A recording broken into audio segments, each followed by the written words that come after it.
YCP నేతలకు చెందిన ఫోన్లను అధికారులు ట్యాప్ చేశారంటూ దాఖలైన పిటిషన్పై కౌంటర్ దాఖలు చేయాలని ఏపీ సర్కారును హైకోర్టు ఆదేశించింది. టెలిగ్రాఫ్ చట్టంలోని సెక్షన్ 5(2)ని అనుసరించారా లేదా తదితర అంశాలపై రాతపూర్వక స్పష్టత ఇవ్వాలని పేర్కొంది.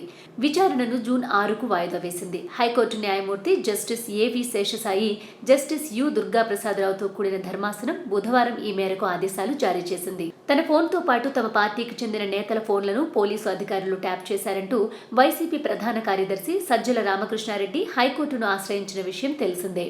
బుధవారం జరిగిన విచారణలో ఏ సందర్భాల్లో ట్యాపింగ్ చేయవచ్చు అన్న అంశంపై సుప్రీంకోర్టు ఇచ్చిన ఉత్తర్వు గురించి ధర్మాసనం ప్రస్తావించింది.